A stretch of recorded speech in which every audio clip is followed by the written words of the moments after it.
Hello. Welcome to session 3 in our series on 5 non-sales authors that you need to learn from how to act on the best ideas.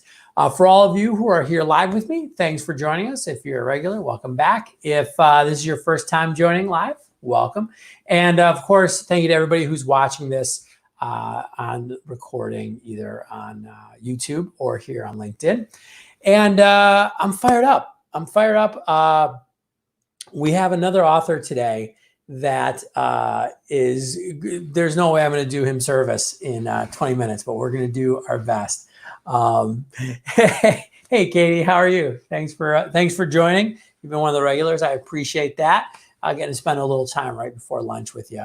So our author today is one of my one of my heroes. We talked about Malcolm Gladwell yesterday as one of my writing heroes.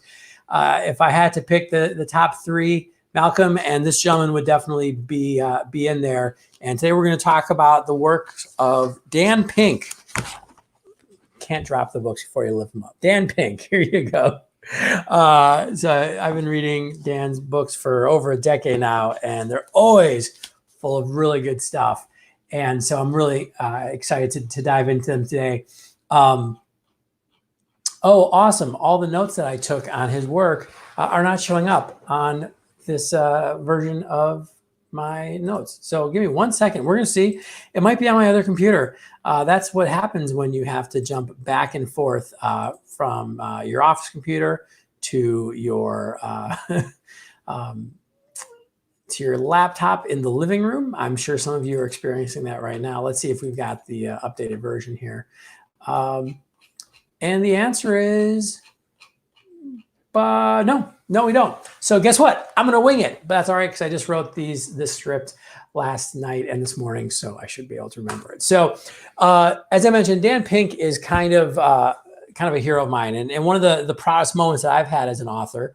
And by the way, if you don't know, I have 9 books. All of them are available on Amazon. So please feel free not only to go pick up 1 or 2 of the books that I'm speaking about from my favorite authors, but feel free to pick up one of mine. Yeah. My lovely assistant just came in and brought me my laptop with my notes. That's why you've got to get a lovely assistant / wife who overhears. Oh, these are great. My notes are here. All right. It was gonna be good either way. But as I'm mentioning, Dan Pink, one of the proudest moments I had as an author was when I wrote my first book on 21st century networking, why your network sucks and what to do about it. I was trying to get a blurb, and Dan Pink actually is an alumni of Northwestern as well. And I was able, through networking, it was very meta. My book on networking, I was able to, through my network, get in touch with Dan Pink. And he's such a great guy. He actually had shared that he wasn't doing blurbs anymore just because of time, because of course he was a big author even then. And but he was willing to make an exception for a fellow wildcat. And so he did a blurb for my first book, which I really appreciated. It meant a lot to me. So very cool guy. And as I said, I've been a big fan of his ever since his first book. And I'm cheating a little bit, because while Dan Pink is definitely not a sales author, he's definitely an author who's looking at kind of our professional life and business topics. One of the books has selling, or sell in the title. So again, we're kind of sales adjacent sometimes, but I think looking at the full portfolio of books that he brings, the full library, there's a lot of great stuff that we can pull from each of these. So I'm going to just kind of dive right in, because again, there's almost too much time. Too much book and not enough time. So I'm going to start with the first book of his I ever read. And this is one of his first book ever, Free Agent Nation. Now, this is not something that comes up a lot these days. He's a big author. Some of his more recent books definitely had a lot more press behind them, more publicity. But this is a really fascinating book. And it was actually a very early exploration of kind of the way work was switching. I actually read this very early when I first started Rockstar Consulting.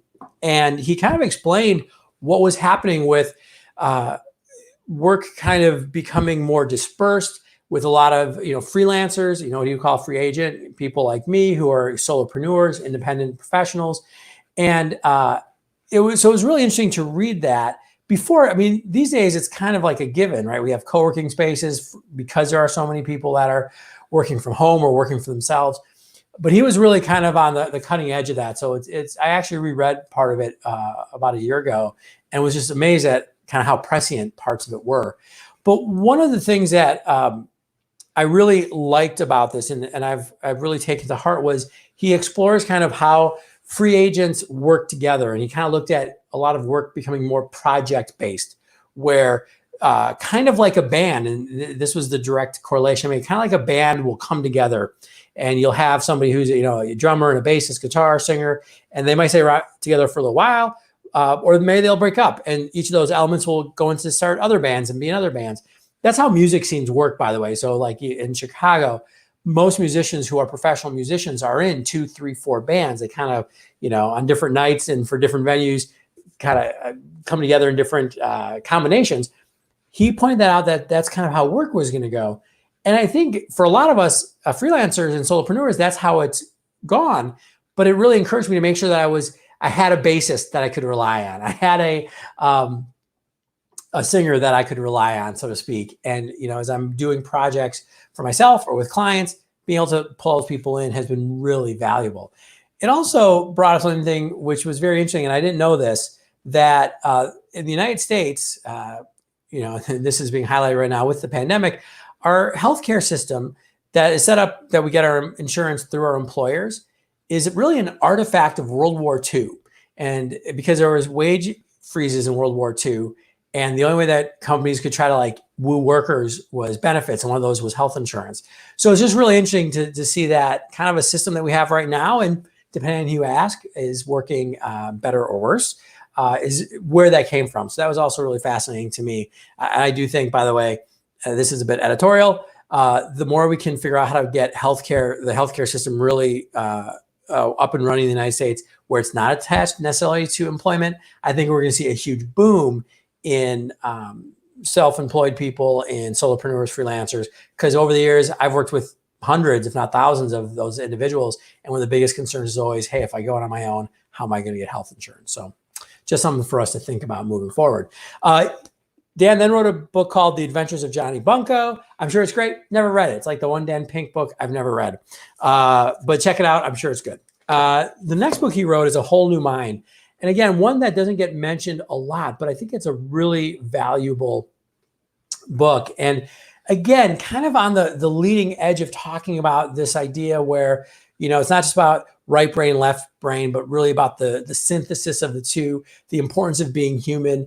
One book that I've read recently, which has been really insightful, is Humans Are Underrated by Jeff Colvin. And one of the things that Jeff talks about a lot is, in the second half of the 20th century, we tried to become more like machines. For example, in sales, we tried to be better at just, smile and dial and just activity, because we were trying to be machine-like. However, now the machines have caught up and are better at being machines than humans are. So humans have to rely on their humanness. And that's actually what Dan was talking about a lot in this, and really looking at, he calls it the left mind versus the right mind, or left brain versus right brain, which that's not actually an accurate analogy. We know that there's not a split in our brains. Different parts of the brain, all over the brain, are involved in making both creative and analytical decisions. So a lot of that, those stories like, oh, are you a left brain person or right brain person? Or that's actually not accurate. But it is accurate that there's value right now in kind of accessing the different parts of our brain. It's not just about being really analytical and being able to do a rote activity, but it's about being able to really bring kind of that human element. He talks a lot about synthesis versus analysis. And that's something I talk about a lot for sales Sherpas. They have to be creative. They have to be able to look at a problem and come up with some new solutions for that. Excuse me. And he talks about empathy. There's a whole chapter on it. So even early on, before this time in history, where it was like, oh, empathy is important, we knew it was important. The current crisis is just highlighting the fact that many of us weren't as empathetic as we thought we were. So that is A Whole New Mind. What one's next? Drive. All right. So this is where I think Dan really starts getting some of the credit that he deserves. So he wrote the book Drive.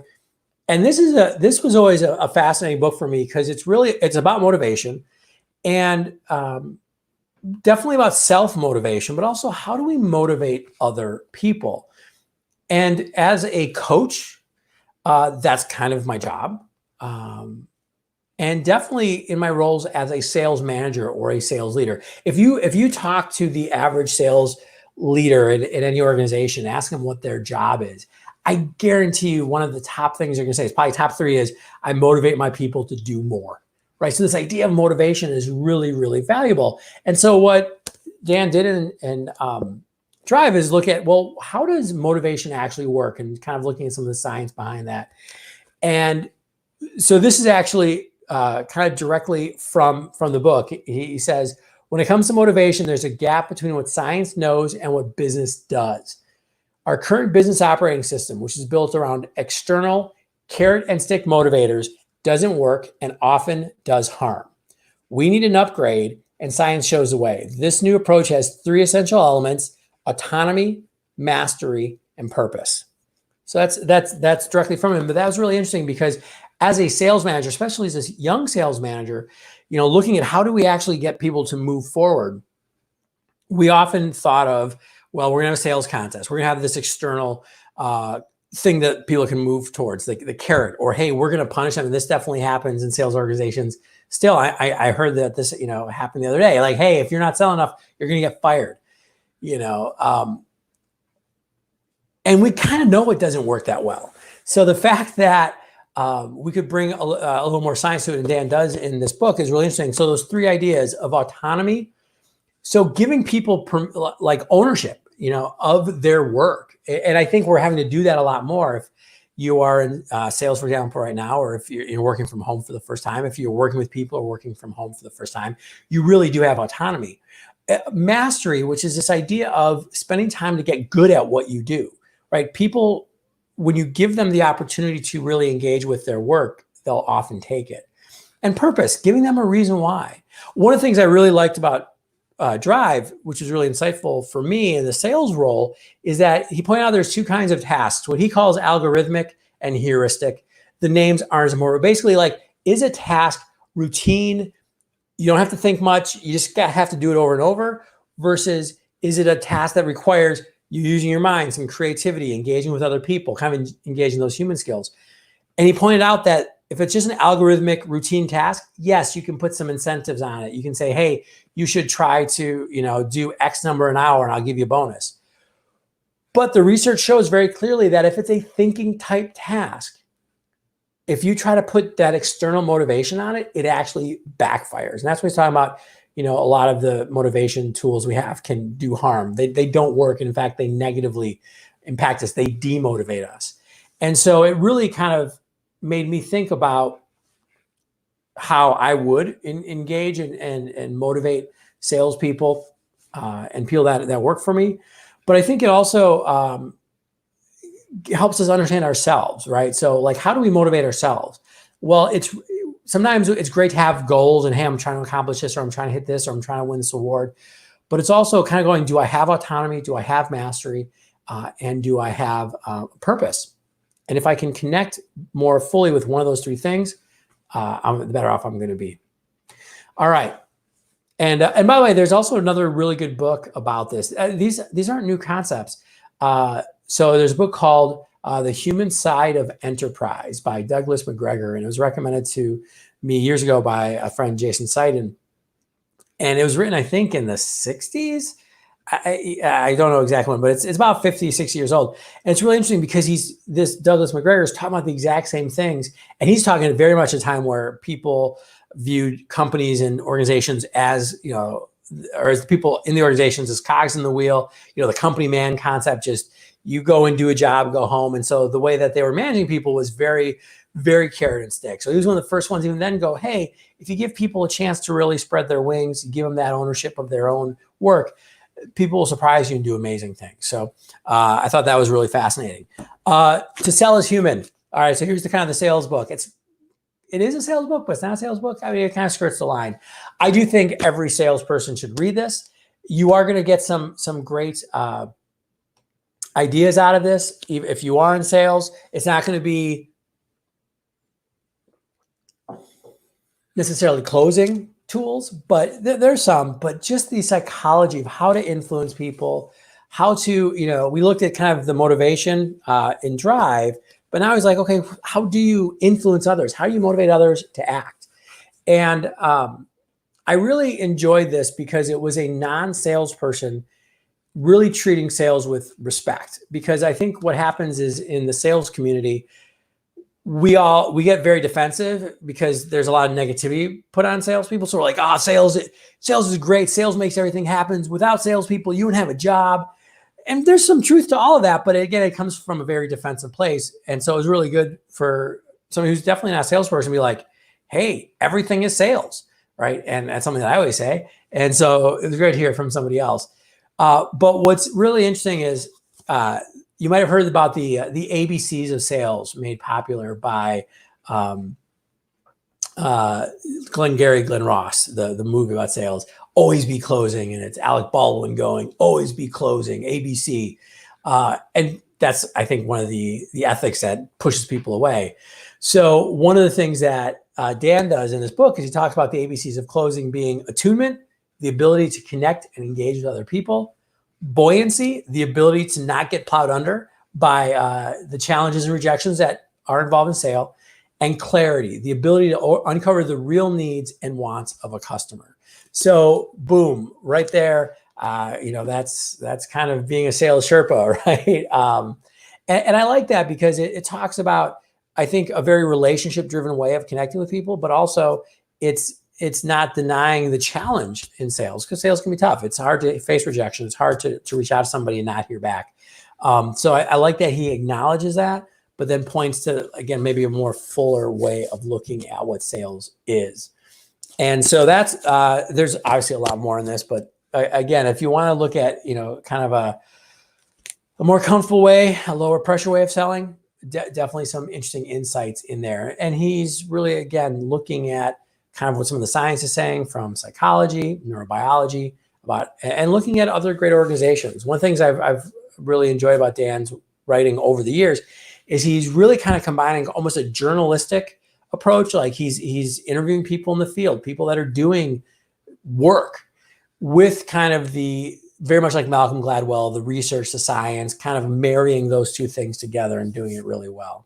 The last book I actually had on Kindle, so I don't have the book to show you, and that's his most recent. You've probably seen it. When Dan, I think, is kind of, and it's credit where credit's due, has really become one of the preeminent nonfiction business authors right now. And so I think he said he deserves that. I've known him since before he was cool, right? I can say I was reading Free Agent Nation before people knew who he was. It's like I got a band's first album. So Katie, great question, asking what were the 3 A's? It's attunement, buoyancy, and clarity. By the way, for a couple of these, To Sell is Human and I think Drive, there's actually reviews of these books on my blog. So feel free to jump on the blog and check that out, because here, I'll put the link there. Boom. And I go boom. And boom. Check it out on the blog because I think I've got a more fuller write-up of the book there, and the 3, the ABCs. And so When is the one that just came out. Yes, I'm sure there's a comedy bit. When, who, where? But When was really interesting because what he's looking at is kind of the power. I'll read right from his words. I used to believe that timing was everything. Now I believe that everything is timing. It's not so much about how, it's about when. We often think about the power of what, but not the power of when. So he's really looking at kind of timing, both, by the way, on a day-to-day basis, but also kind of in a more macroscopic level. 3 things that were great in this. One is just this idea of the daily rhythm, and acknowledging this is something that I've done for a while now, and I kind of read the book. I was like, oh yeah, great. I'm not just making this up. Just the idea that different people have different rhythms about when they're good to go and when they're not. I'm not a night owl. I tried to be when I was younger and I wanted to be music, but no, I like my good thinking time and my good creative time when I write is early in the morning, right when I wake up, kind of peaks around 10 or 11. And then about 3 o'clock, I need a little bit of a break. And that's actually, I guess, a very common pattern. Some people, though, it's skewed towards the evening. And so understanding what your rhythm is, what your biorhythm is during the day can be super valuable. He also looks at something that I have found really useful called temporal landmarks, which are just why it's powerful to start something on New Year's Day, or your birthday, or the beginning of the month, or the beginning of the week, like kind of, again, these landmarks in time. We can see the power of temporal landmarks because when you're in a shelter-in-place order and you're not leaving your house, a time kind of starts to run together and there is none of these landmarks and you see what happens and it's kind of demoralizing. So again, the idea of like starting a new plan or starting a new project on the first of the month, on Monday, whatever it is, taking some value from those temporal landmarks will be super important. And then finally, he also has a great section on naps and why they're important and the best way to take a nap in the day. If that doesn't sell you on this book, I don't know what will. But actually, it was really, really instructive and really valuable. And so I've always tried to nap, but it kind of altered how I take my naps. And I find it pretty useful. So those are all the books and then some of Dan Pink in about 20 minutes. A couple of key takeaways for you. Thank you, by the way, to everybody for sticking on. I know this was a longer session today. Couple things. In Free Agent Nation, he brings up a good point called balance versus blend. And right now, especially with everything that's happening, having work-life balance isn't necessarily about going, well, I'm going to do, X hours of this, X hours of that, X hours of this. What it's really about is blending the parts of your life together. And we're kind of being forced to blend, and that's okay. So instead of pushing back and going, well, okay, I've got to have my work time in the morning, and then I can have family time. And then I can do, sometimes you're like, hey, it's going to be 2 hours of work. And then I'm going to take, feed the kids or whatever it might be. That's not necessarily a bad thing. In fact, I would actually encourage it. It's better than trying to, again, figure out this perfect balance. I talked about the organization chart for free agents, the idea of making sure that people in your network, any project you want to do, whether you work for a larger organization or you're out on your own, that you have kind of the players that you can pick from. If you need to get the band together, do you have everybody that you would need? And if not, if there's a gap, maybe just put some effort forth in the next few weeks to get some introductions and reach out. Here's a really cool tool. I think this is from Drive, maybe to Sell as Human. I don't know, but it's the 2-question approach to motivating people to do something. Here's what it is. On a scale of 1 to 10, how motivated are you to do X? So, let's say you're talking to yourself, to a salesperson. By the way, you can totally do this to yourself. But let's say you're doing it to a salesperson. You can do it to a kid. An example he uses on YouTube is trying to get your kid to clean their room. Scale of 1 to 10, where are you as far as your motivation for this? They go 4. Instead of asking, how do you get higher? Ask, why didn't you say 2 or 3? And what it allows a person to do, it's cool. He calls it a Jedi trick. It really is. So what they do is they start selling themselves on their reasons why they're not that low, right? And within that, they get to the kernel of what can get them and move them higher. So that's, by the way, if they say 1, he also suggests that's when you do, how would we get it to a 2? Right? Not how do we get it to a 9? And that's what people want to hear often when they're managing others or influencing others or coaching is like, you want to hear, I'm a 10, I'm ready to go. We're rarely there. So that's just a neat tool to be able to do that. He also talks about a great persuasive question to ask before you talk to somebody. What do you want them to know, feel, and do? So if you go into a sales conversation, you go into any collaboration conversation, whatever it might be, just ask, at the end of this conversation, what do I want the person to know, feel, and do? It'll help you decide how you're going to approach them. Take naps. That's another big one. Learn the great way of doing it. But basically, in short, just take a nap for about 20 to 25 minutes. It'll take a few minutes to fall asleep, and then set an alarm or something so you don't sleep too long. But about that 20 minutes is about kind of where the brain gets the rest but doesn't become too like out of it, right? You've probably had that feeling. And then, the other thing is put some temporal landmarks in your calendar for the next week or two. If there's something, it's, we're recording this on a Wednesday, start something on Saturday if there's a project, for the weekend, or start something, hey, next Monday we're going to do this, or, when is the first of the month? I'm going to start there. But put those temporal landmarks in place. They are super valuable. So with that, we went through a lot. Thank you for sticking. I think this was probably our longest one yet. Usually I try to keep these about 20 minutes, but thanks for joining me today. We're going to talk some deep stuff tomorrow, which will blow your mind. It blew my mind. We're going to look at the author Nassim Taleb. The Black Swan is one that we're actually living through a black swan, and he had actually mapped that out. Fooled by Randomness, and a couple of his other good ones. Like we'll get to it. I don't want to take too much time. As always, stay healthy, stay safe. I talked to my college roommate who she lives out in New Jersey, and she kind of gave me a front lines view of what's happening. That's scary stuff. So thank you to everybody who is taking care of the economy, making things run. Make sure you thank them. If you do go out, even just I was thinking today, the garbage men and garbage women, because I mean, they're scared, but if they weren't picking up the garbage, oof, we know what that's like here in Chicago every once in a while when there's a blizzard and the schedule gets messed up. It's not good. So thank you to everybody who's keeping things running. Of course, our frontline defenders, the doctors, nurses, and healthcare workers. But again, stay safe. And as always, be patient, be kind, take care of one another. See you tomorrow. Bye.